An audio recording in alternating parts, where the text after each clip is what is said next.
বিয়ের মণ্ডপে এসে কৃপানকে জব্দ করে মেহেকের বিয়ে ভাঙছে গীতা। সম্পূর্ণ জানতে ভিডিওটিতে একটি লাইক করে প্রথম থেকেই দেখতে থাকো।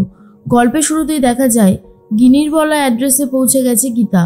গিনি তখন বলে, হ্যাঁ রে বোন, সব ঠিকঠাক হবে তো? গীতা তখন বলে, তুই এত চিন্তা করছিস কেন? আমি আছি তো, দেখ না এবারে সবটা কি করে সামলাই। আজকে আমাকে অপদস্থ করার জন্য সাংবাদিকদের ডাকা হয়েছে। সাংবাদিকদের সামনে এটাই প্রমাণ করা হবে যে আমি নাকি টাকার জন্য মেহেকের বিয়েটা ওই কৃপানের সাথে দিয়ে দিচ্ছি। কিন্তু ওরা তো আর জানে না আমি কি জিনিস আর আমি কি করতে পারি। সবটাই খুব ভালোভাবে সামলে দেব। এর মধ্যেই গিনি তখন বলে, মেহেকের বিয়েটা কি তুই সত্যি ভেঙে দিবি? তখনই গীতা বলে, অবশ্যই।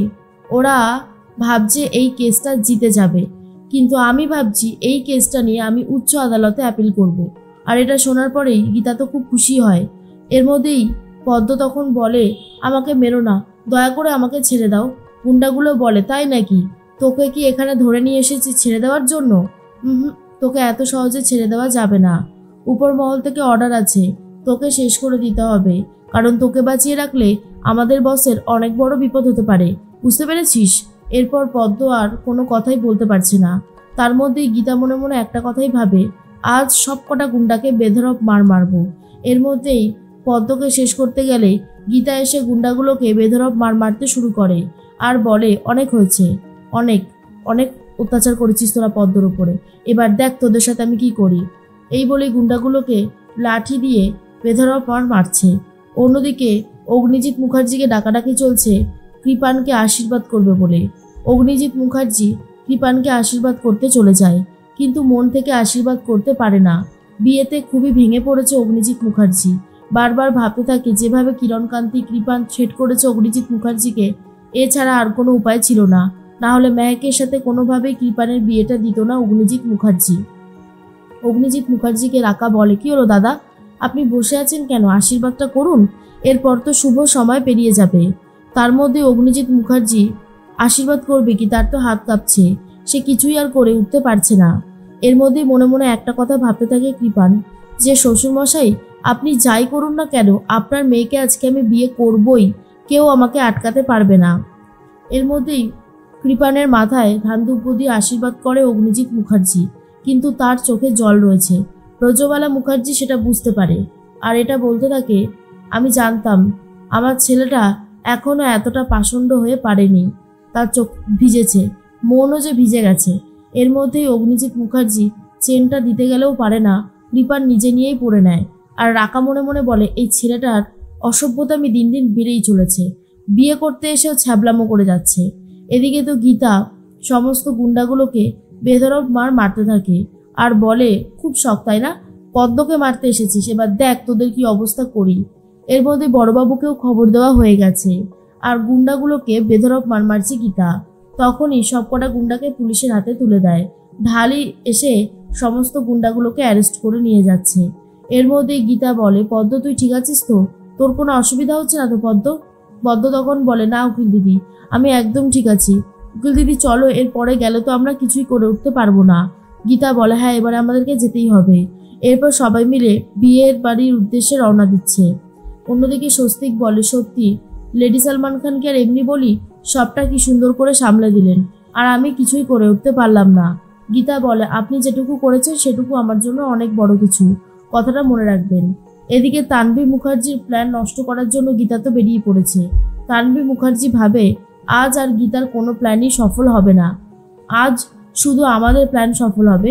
আর কৃপানের সাথে মেহেকের বিয়েটা হয়ে গেলে কৃপানকে আর কোনোভাবেই শাস্তিও দিতে পারবে না গীতা।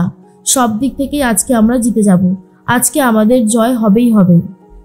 এর মধ্যেই মনে মনে কিরণকান্তি ভাবতে থাকে, যত তাড়াতাড়ি সম্ভব বিয়েটা হয়ে যাক, কারণ পরবর্তী সময় আবার কি হতে পারে সেটা তো কেউই বলতে পারে না। তার মধ্যেই পদ্ম বলে, আচ্ছা উকিল দিদি, এতক্ষণে আবার সব হয়ে গেল না তো? তখনই গীতা বলে, তুই যে কি বলিস না পদ্ম, আসলে গীতা যতক্ষণ না যাবে ততক্ষণ কিছুই হবে না। গীতা এলএলবি যাবে, ওরা গীতাকে দিয়ে সই করাবে, তারপরে প্রেসের সামনে আমার সমস্ত মান সম্মান শেষ করবে। ওরা তো এইরকমই একটা প্ল্যান করেছে তাই না? আর এত তাড়াতাড়ি যে ওদের প্ল্যান সফল হবেই না।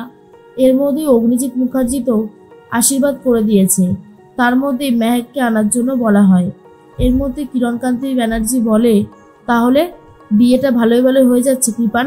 কৃপান তখন বলে, দাঁড়াও ড্যাড দাঁড়াও, আগে সত্যি ভালোই ভালোই হোক, তারপর তো বিশ্বাস করব। কারণ আমি আর এখন বিশ্বাস করতে পারছি না। যতক্ষণ না ফাইনাল হচ্ছে ততক্ষণ বলাটা খুবই মুশকিল। এর মধ্যেই ব্রজবালা মুখার্জি অগ্নিজিৎ মুখার্জিকে বলে, কি রে, চোখ ভিজে যাচ্ছে? সেটা তো ভিজারই কথা। এরকম একটা ছেলের হাতে মেয়েকে তুলে দিলে কোন বাবা মা নিশ্চিন্ত হয়ে থাকতে পারবে? কোনো বাবা মাই পারবে না নিশ্চিন্ত হয়ে থাকতে। অগ্নিজিৎ মুখার্জি আর কিছু বলার মতন অবস্থাতেই নেই। তার মধ্যেই সবাই মিলে বলতে থাকে, এবারে কিন্তু কনেকে আনা হচ্ছে। আর মেহেক তখন আসছে। মেহেককে দেখতে আজকে খুবই সুন্দর লাগছে, চোখ ফেরানো যাচ্ছে না। কিন্তু গীতা এখনো এসে উপস্থিত হতে পারেনি। সাংবাদিকরা চলে এসেছে। মেহেকের এক দিদি বলতে থাকে, জেঠু সমস্ত সাংবাদিকরা চলে এসেছে। কিন্তু অগ্নিজিৎ মুখার্জি বলে, সাংবাদিকদের বসার জায়গাটা ওইদিকে করা হয়েছে, দেখিয়ে দাও। আর এদিকে বিয়ের সমস্ত অনুষ্ঠান করা হবে। ব্রজবালা মুখার্জি প্রলয় সবাই মিলে কথা বলতে থাকে আর বলে, আচ্ছা গীতাকে তো দেখছি না মা, তুমি কি গীতাকে দেখেছো?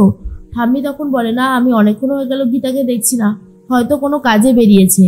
ও তো আর বসে থাকার মেয়ে না, যখন যেখানে ও ডাক পড়ে তখন সেখানে ওকে ছুটে যেতে হয়।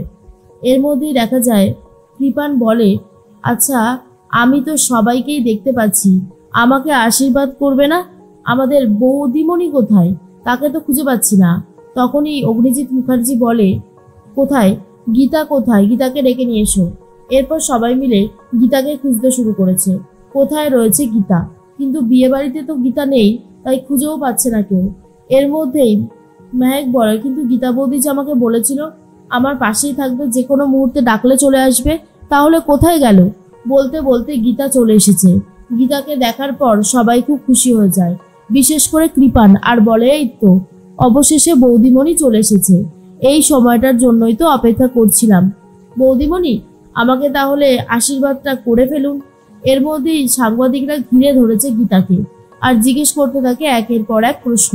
কেন সে কৃপানের সাথে মেহেকের বিয়েটা দিচ্ছে? তাহলে কি সেও টাকা নিয়ে নিয়েছে? সেও ঘুষখোর হয়ে গেল? এর মধ্যেই তানভি মুখার্জি বলে, ব্যাস অলরেডি খেলা শুরু হয়ে গেছে, এবার শুধু সময়ের অপেক্ষা। তার মধ্যেই মেহেককে আশীর্বাদ করছে গীতা, মেহেককে জড়িয়ে ধরছে। আর তার মধ্যেই কৃপানকেও আশীর্বাদ করতে থাকে শুধুমাত্র দুব্য দিয়ে। আর দুব্য দিয়ে মাথায় আশীর্বাদ করছে না, দুব্যটা ধরে রেখেছে হাতের সামনে। আর অগ্নিজিৎ মুখার্জি বলে, কি ব্যাপার, তুমি ধার নেবে না শুধু দুব্য? তখনই গীতা বলে, বাড়িতে একজন দুগ্ধ পোষ্য আনছেন, আর কি বলবো, আমার তো আর কিছু বলারই নেই। জীবজন্তু, গৃহপালিত পশু যাই বলেন না কেন, তাই জন্যই তো ঘাস খেতে দিচ্ছি। আর গৃহপালিত পশু বলে কথা, আর এটা শোনার পর তো প্রচন্ড রেগে যায় কৃপান।